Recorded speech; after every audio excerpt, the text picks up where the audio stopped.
कर लिए चालू। देखो हम कक्षा 7वीं वाला लेसन पढ़ चुके हैं, बीजी व्यंजकों पर संक्रियाएं। कौन सा पार्ट है बेटा? 9 पार्ट है, ठीक है। अब इसमें हमने क्या पढ़ा था? बीजी व्यंजकों का जोड़ना और घटाना। इसमें हमने ये उदाहरण भी पढ़ा था। यदि 4x है तो 4 क्या है? क्या है? चर कि अचर? क्या है ये? स्थिरांक। और x क्या है? चरांक। ये पढ़े थे ना, भूलना नहीं है, स्थिरांक और चरांक। इसके बाद हमने पढ़ा था दो संख्याओं या दो संक्रिया बीजी व्यंजकों का क्या पढ़ा था? जोड़ना और घटाना। अब हम पढ़ेंगे दो बीजी व्यंजकों का गुणनफल। क्या पढ़ेंगे? गुणनफल। गुणनफल सीखेंगे किसका? बीजीय व्यंजकों का। बीजीय व्यंजकों का क्या पढ़ेंगे? गुणन। अब बात आती है एक पद वाले बीजी व्यंजक किसे कहते हैं?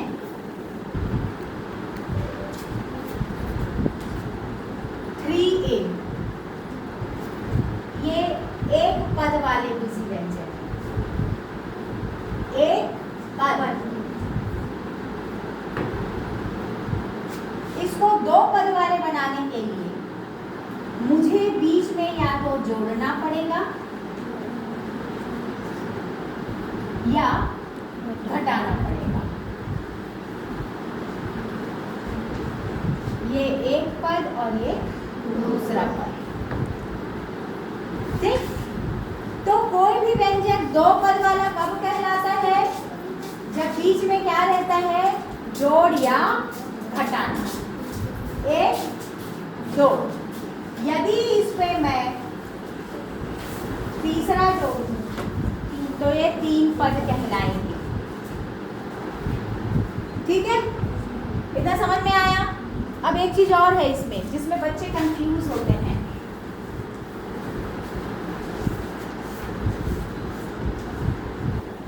ये एक पद वाला है कि दो पद वाला है? जल्दी बोलो। दो पद है? एक पद क्यों है और दो पद क्यों नहीं है? ये प्रश्न आता है बेटा।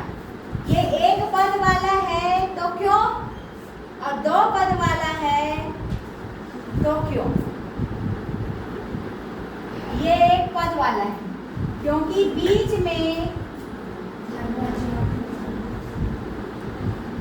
ये दो पद है। इसमें स्थिरांक कितने सारे भी हो सकते हैं। यदि 3 A, B और C तो भी ये क्या है? एक पद है।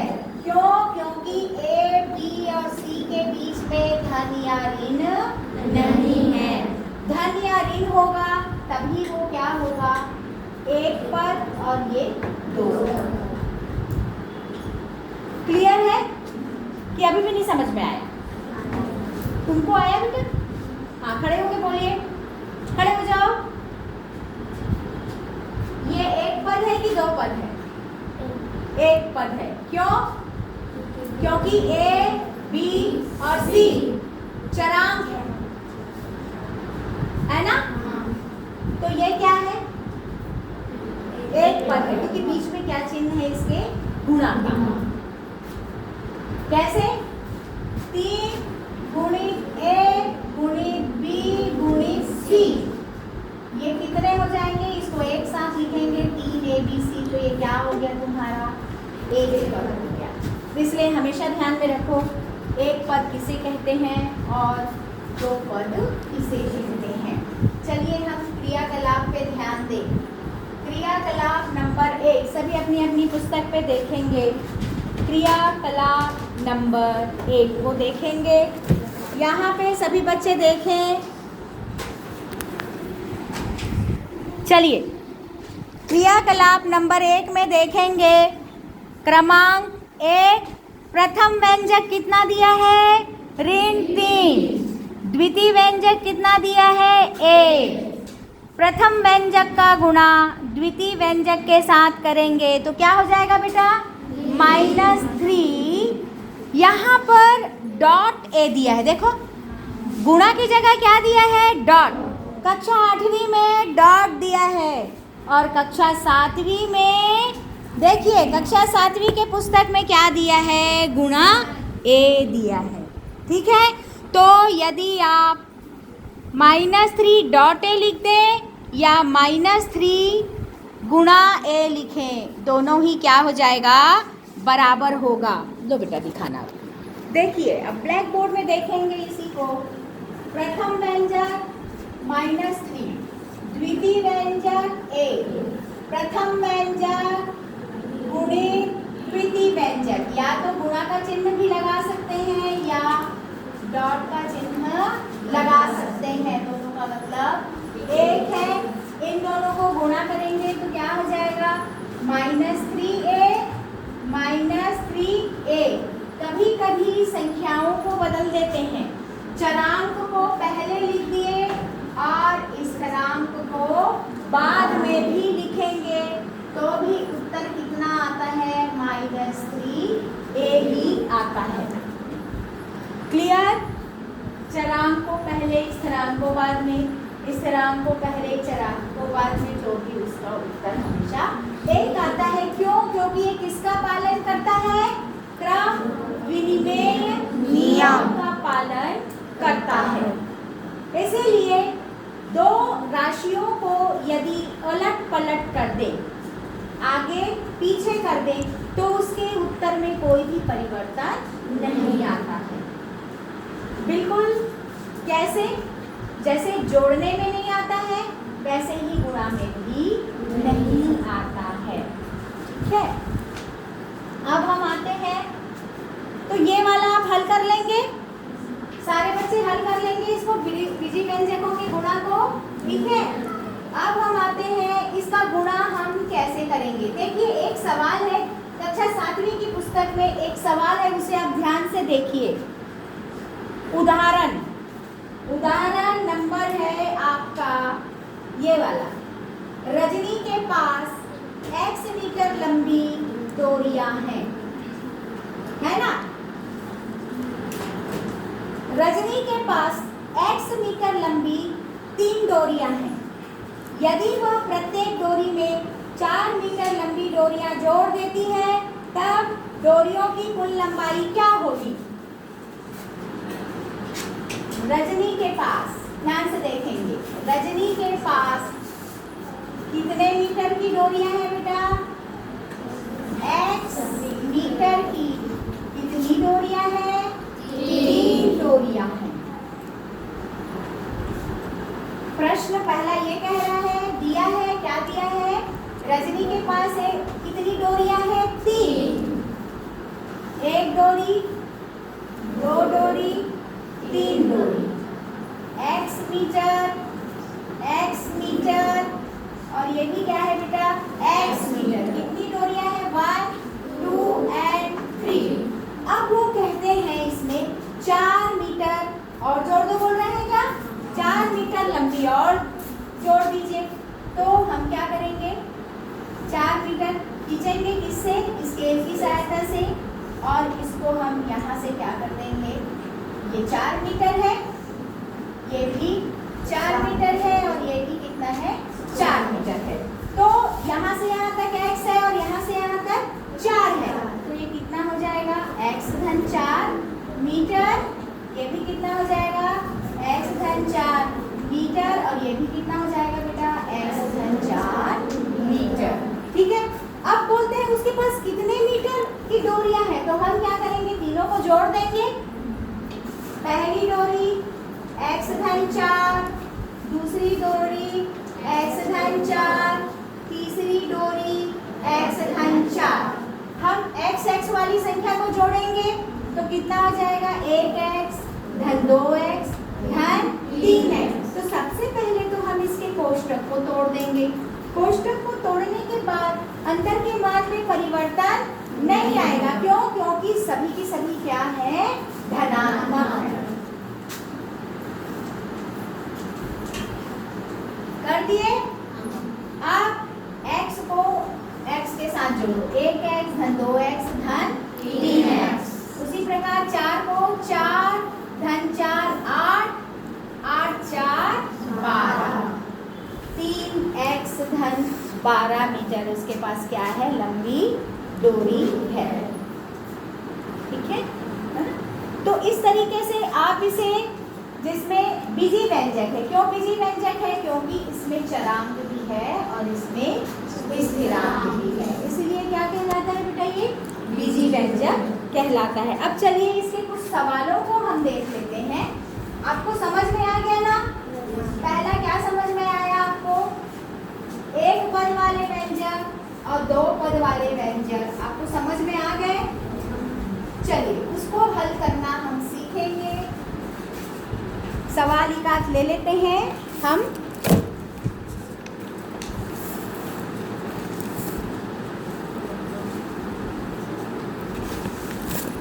आप लोग का 7वीं की क्लास के बच्चों लोग का दिखाइए। तो सवाल है, ऋण उदाहरण नंबर 5 देखो बेटा। ऋण 5a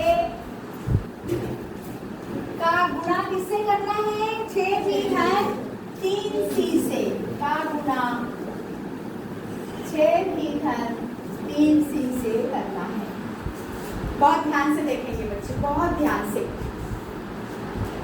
8वीं वाले ध्यान से, 7वें वाले को इसी को लेंगे।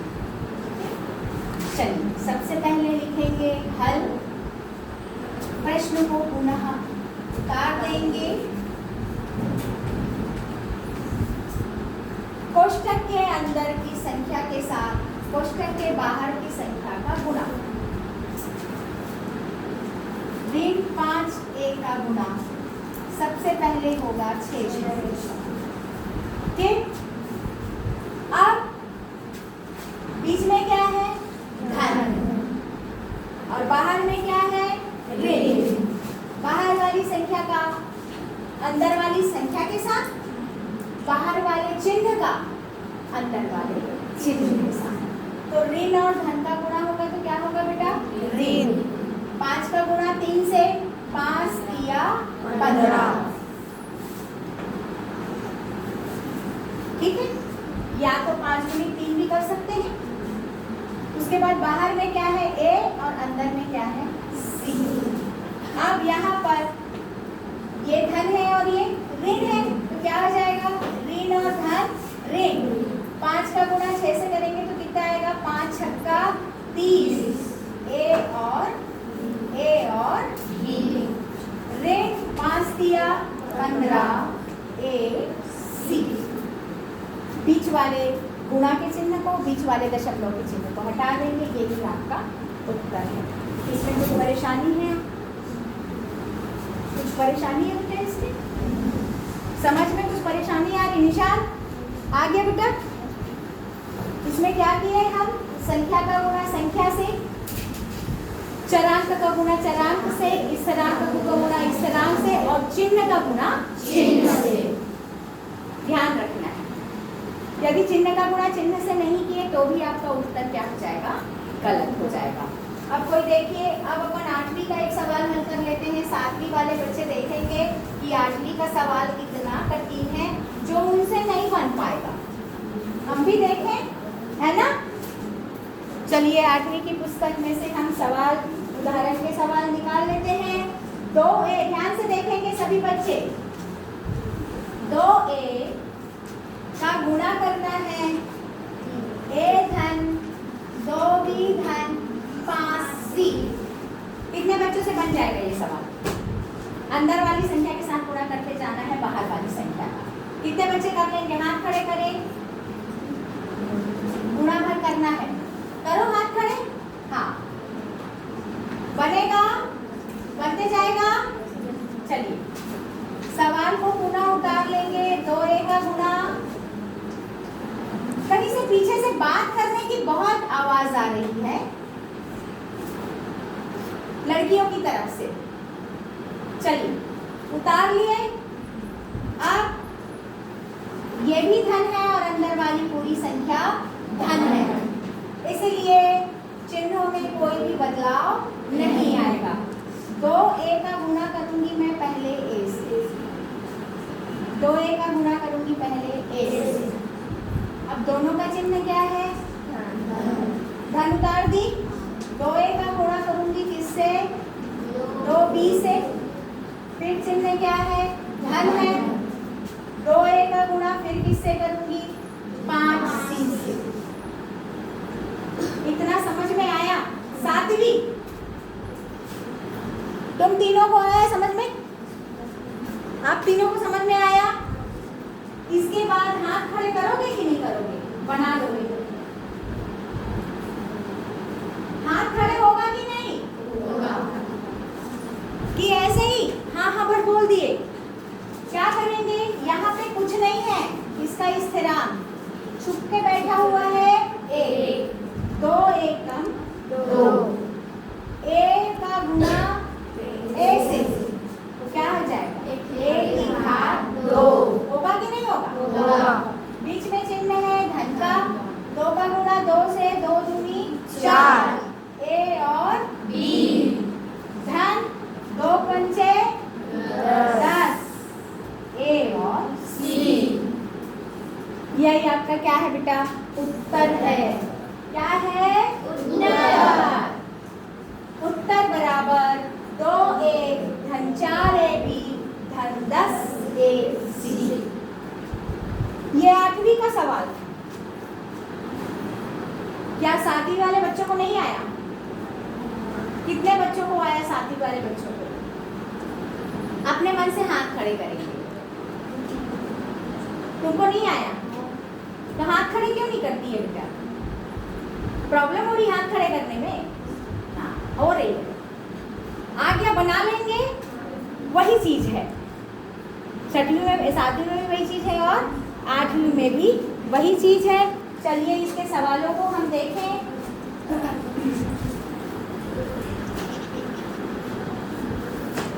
सातवीं वाले बच्चे प्रश्नावली 9.2 खोल लें। पेज नंबर है 118। आप लोग के पास बुक है? 7वीं वाले बच्चे हैं क्या आप लोग? तो बुक कहाँ है? बुक नहीं लाए? दीजिए एक आध बुक दीजिए उन लोगों को।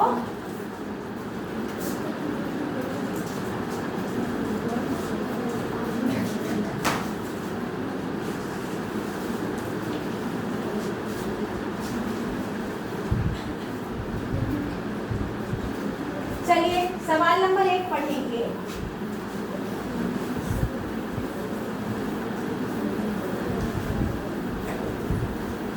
क्या है सवाल नंबर 1? कक्षा 7वीं के बच्चे जल्दी पढ़ेंगे। एक्स वाला है कुछ। एक बच्चा खड़े होके पढ़े।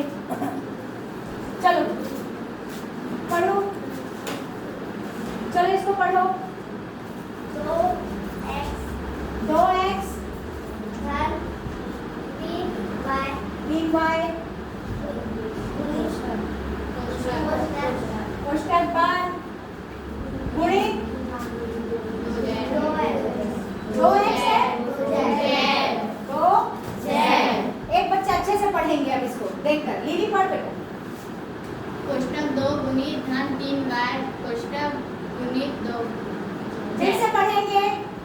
2x धन 3y कोष्ठक बंद गुणित 2z। बैठिए। सबसे पहले हल 2x धन 3y गुणित 2z। ठीक। अब 2z का गुणा सबसे पहले किससे करेंगे? किससे करेंगे बेटा? 2z। दोनों धन है तो बीच में कौन सा चिन्ह आएगा? धन का। 3y का गुणा किससे करेंगे? 2z। 2 दूनी 4 xz धन 3 दूनी 6y 7। आ गया कि नहीं आया समझ में? ये था आपका प्रश्नावली 9.2 का पहला सवाल। दूसरा सवाल बन जाएगा।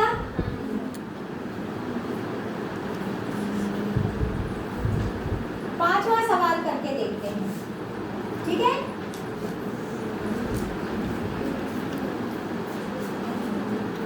चलिए, सबके पास बुक है ना? ध्यान से देखते जाएंगे, मैं उतार रही हूँ सवाल को, आप लोग ध्यान से देखेंगे।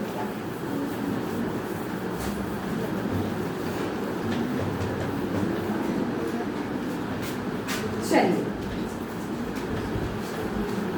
यदि कोई संख्या मिसिंग है तो उसे कैसे देखेंगे? एक सवाल है जिसमें पहली संख्या मिसिंग है, 7y की घात 2, ठीक है? उसके बाद गुणित ऋण z की घात 3, उसके बाद 5x गुणित ऋण z की घात 3 धन 7y की घात 2 गुणित ऋण z की घात 3 बराबर ऋण 5x z की घात 3 ऋण 40 था। चलिए, यहाँ पर पहली संख्या गायब है, दूसरी संख्या क्या है? 7y की घात 2 और तीसरी संख्या है ऋण z की घात 3। संख्या बोल के इसे हम क्या कह सकते हैं? बीजीय व्यंजक। पहला बीजीय व्यंजक नहीं है, दूसरा बीजीय व्यंजक धन 7y की घात 2 है, तीसरा बीजीय व्यंजक ऋण z की घात 3 है। यहाँ पे पहला बीजीय व्यंजक दिया है, क्या है? 5x। तो यहाँ पे क्या लिखूं? क्या लिख दूंगी? 5x। हो गया खाली स्थान, ठीक है? अब ये पूरा पूरा है, ये भी पूरा है। यहाँ पे जाने के बाद ये दोनों तो दिख रहा है। धन 5 का गुणा किससे हुआ? ऋण से। धन का गुणा ऋण से हुआ तो ऋण, 5 का गुणा छिपे हुए 1 से हुआ तो 5 एकम 5 x z की घात 3, ठीक है? अब दूसरे वाले में आते हैं। ये धन है और ये ऋण है। धन और ऋण का गुणा हुआ तो ऋण। 7 का गुणा किससे होगा? छिपे हुए 1 से। तो कितना हो जाएगा बेटा? 7 एकम 7। अब y की घात 2 z की घात 3, यही हमारा क्या है? उत्तर है। ठीक है? कोई प्रॉब्लम है इसमें? कक्षा 7वीं पुनः देख लीजिए, आपका प्रश्नावली कौन सा हो रहा है? 9.2।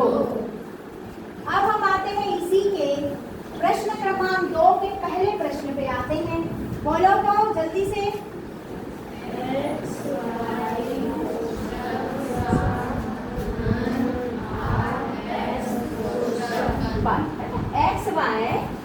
एक्स वाई कोष्टक के अंदर क्या है? 7 धन 8 x कोष्टक पर। ये बन जाएगा कितने बच्चे से? इधर बनेगा? बन जाएगा ना? चलिए बनाने का प्रयास करते हैं। सबसे पहले लिखेंगे हल, फिर प्रश्न को ज्यों का त्यों उतार देंगे। इसके बाद बाहर वाली संख्या भी धन है, अंदर वाली पूरी संख्या भी धन है, इसलिए चिन्ह में कोई भी परिवर्तन नहीं आएगा। अब x y का गुणा हम किससे करेंगे बेटा? 7। फिर दोनों के बीच में धन का चिन्ह है, x y का गुणा हम किससे करेंगे? 8x। ठीक? अब यहाँ पे कुछ नहीं है, मतलब एक छुप कर बैठा है,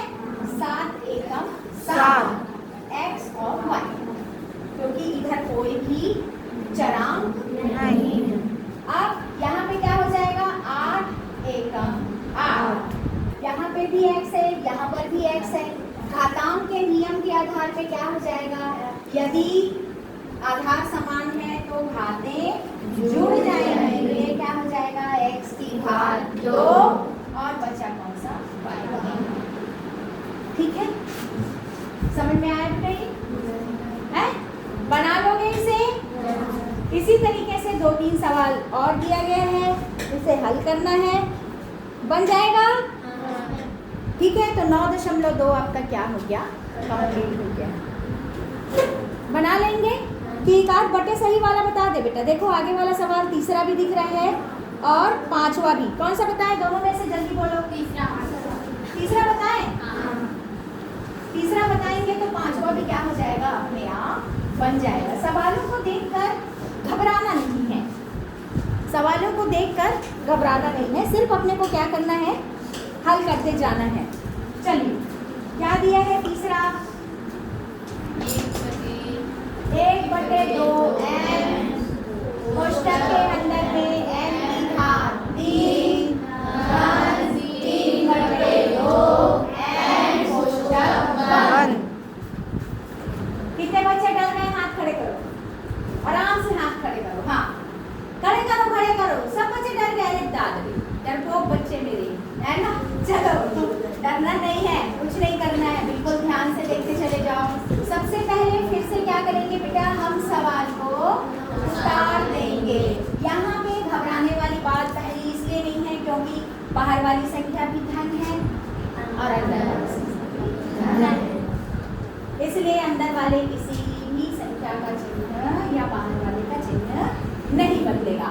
अब बाहर में क्या है, 1/2 n का गुना n की घात 3 से कर दिए, किससे किए, बीच में चिन्ह किसका है, धन का।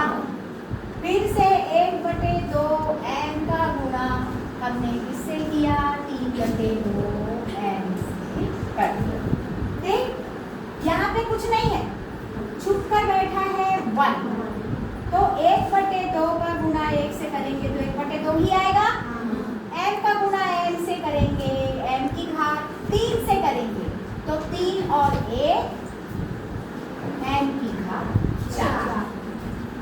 समझ में आया, m की घात 4 कैसे आया, सबको आया समझ में? क्यों, क्योंकि आधार समान है तो घातें क्या हो जाएंगी बेटा, जुड़ जाएंगी। यहाँ पे कुछ नहीं है, मतलब इसकी घात कितनी है, 1, यहाँ पे 3 और 1 4। क्लियर, आगे बढ़े, बीच में है धन का चिन्ह। 1/2 का गुणा 3/2 से करेंगे तो 3 एकम 3, अंश का गुणा अंश से, हर का गुणा हर से, 2 दूनी 4। ये समझ में आया, अंश का गुणा अंश से, 3 एकम 3, 2 दूनी 4। दोनों एक दूसरे को तिर्यक भी नहीं काट रहे, तो 3/4 n और यही उत्तर। निशान आया। अब देखो लास्ट वाला सवाल बनेगा पांचवा, कि बताना है, बना लोगे तो यहीं पे आपका 9.2 क्या होता है, खत्म। कक्षा 7वीं का 9.2 खत्म हो गया और कक्षा 8वीं का शुरू होगा, है ना। चलिए बंद करिए।